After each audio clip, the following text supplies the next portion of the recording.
So, hello everyone. I think it's about time to start. So before we continue to our other topic, actually I just realized that we haven't really finished everything about the authentication. So just one more discussion.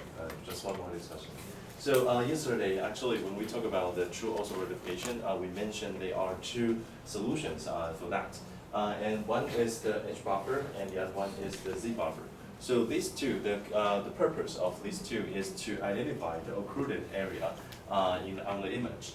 So you can, for example, the H buffer is to store the height of the object in the buffer image, and then the Z buffer is to store the distance between the EOP to your object space object space coordinates, and then so that you can utilize these two to identify, saying, okay, so if when you reproject one point to the image, and then you compare with the height or distance on the H buffer or Z buffer, and then if the height is lower than what you store in the H buffer, then which means that the points that you are trying to reproject is occluded. It is one occluded point. And then, your Z distance is longer than the distance that you stored in the Z buffer, then which also means that that point is also an occluded area. So basically, that's the case. So the discussion I want to ask you guys is that, so what's the limitation, actually? What's the limitation of Z buffer? What's the limit? Okay, so based on what I introduced yesterday, actually, Z buffer is a more widely used, a more popular solution, and is a more well-known solution for the true authentication. H buffer is less known, actually. So in this case, Z buffer is well known, but however, it actually has a limitation. It actually has a limitation. So what's the limitation of Z buffer compared to H buffer, actually? A limitation that the Z buffer has, but the H buffer doesn't have that.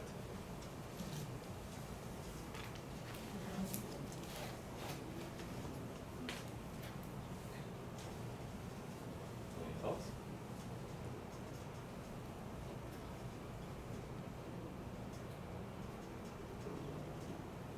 In terms of the required data, any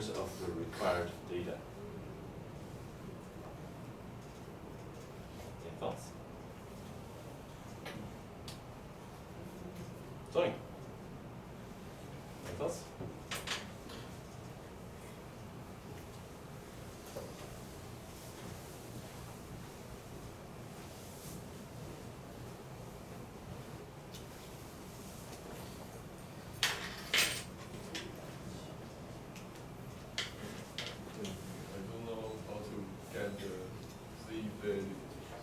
So what's the Z value? The distance between what? Between the EOP and the surface. Between the camera perspective center and also the object space coordinates, right? So then what's your question? How to get it? You have two three-dimensional coordinates, and you just need to calculate the distance. Just Euclidean distance. So you should be able to know how to calculate that, right?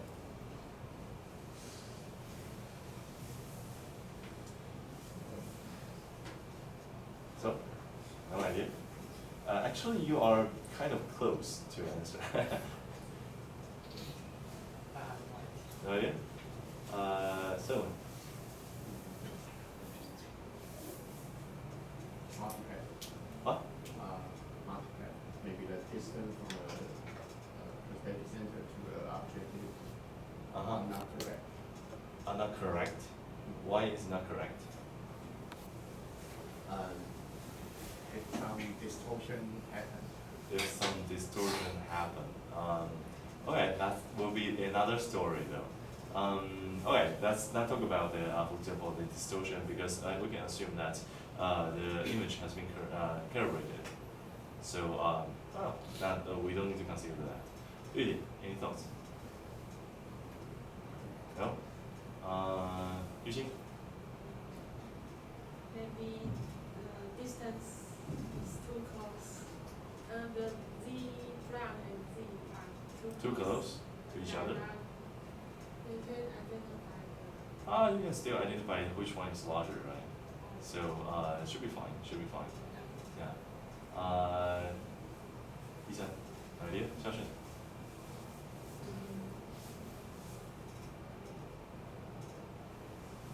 idea. Okay. 依云。In terms of data.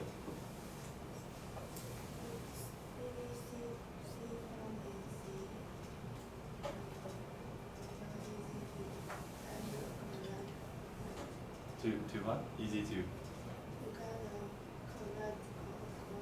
correct coordinates. So for the object space coordinates, that's what you're saying. But you may think, okay, so where did you get the coordinate of the C and C prime point? Where did you get that? From the Osor image, right? From the Osor image. And who give the Osor image the coordinate? You, right? So you give the coordinates for the Osor image. So supposedly all the coordinates on the Osor image is norm, and it's just over there, and you decide that, right? So that part is, well, you don't have any problem with that part with the object space coordinates. So in this case, where is the problem? Jing? The answer is over there. It's just over there.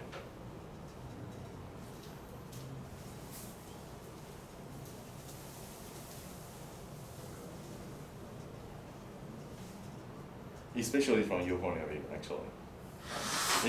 If the image is a satellite image, if the image is a satellite image, what will it be different from the area photo?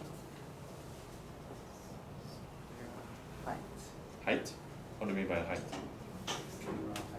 The elevation of the perspective center? Only that? Only that.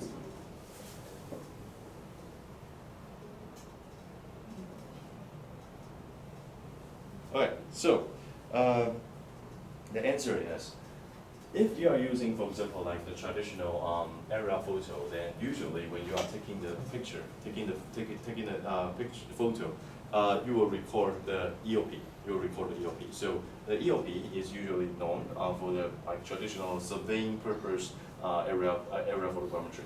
But for the satellite images, we haven't touched that. So maybe that's the reason that you guys couldn't imagine. But however, for the satellite images, usually the EOP is unknown. Right? The EOP is not known to the users, to whoever gets the image. So if you open, for example, of course, if you open the metadata, then you can see some indication about the EOP. But however, that's not the normal procedure anymore. Okay, so that's not the normal procedure anymore. So what I'm trying to say is that for the satellite images, actually, the EOP, the satellite components, they tend to hide, or they tend to hide the EOP information when the EOP information. Instead, in the satellite image processing, there's the other way that can help you to construct the image to the image and object space relationship, the image geometry. So we will talk about that, but not now because what I'm trying to do this year is I'm trying to focus on the area photogrammetry first, and then after we introduce those content, then we will move to the satellite image photogrammetry. So that's my plan to do that. So, but however, what I'm trying to say is, in terms of the satellite image, usually you won't get the exact EOP. You won't get the exact EOP, especially nowadays. Okay. So in this case, if without the EOP, then you couldn't calculate what? Distance, right? You couldn't calculate the distance. So in this case, the Z buffer cannot be used, right? Cannot be used. So, but however, can we use H buffer? Yes, we still can use H buffer. right? Because the object space coordinate is known. So the height could be from the DVN, or it could be from DN, or it could be from DSN. So the height information is always there. So you can always create the H buffer. And however, the D buffer may not be always, you cannot always guarantee that you can create a Z buffer. Okay, so in this case, actually, you may imagine, so what's the reason that the Z buffer is, if the Z buffer has this limitation, then why it's so popular, why it's widely used, or is a well-known solution for the true auto rectification? So the reason for that is because usually in the past, people don't use satellite images to perform the true auto rectification. People don't use that because of the low resolution of the satellite images. But that's in the past, because right now, nowadays, the satellite images, they have higher and higher resolutions, especially the spatial resolution. So which means that right now we have the chance to use the high resolution satellite images to perform the true auto rectification. But when you want to do that, actually the identification of occluded area, that becomes a problem because the Z buffer is not suitable for to process the satellite images. So in this case, maybe using H buffer is an easier solution. Well, that's the theory. Okay, that in theory is like that, and we haven't really tried it actually. This is a very easy. Well, not easy. This is a very like intuitive master thesis direction. But however, I didn't find anyone to do that. So and I don't have time to do that. So anyone, if anyone is interested in doing some research like that, you can promote it and then let me know. So we can try it. So basically. The differences between H buffer and Z buffer is on that. So H buffer is more, you can say, the applicability of H buffer is larger than it's better than the Z buffer. Okay, so that's the differences between them. Okay, so any question? Now pretty much that really help us to finish everything about the auto rectification and true auto rectification. So what we are going to talk about today. My plan is to talk about, let's try to derive the collinearity condition equation first. Alright, so we use the collinearity condition equation a lot, but however we haven't really touched about the reason that why the collinearity condition equation looks like that. And so today we will start with that.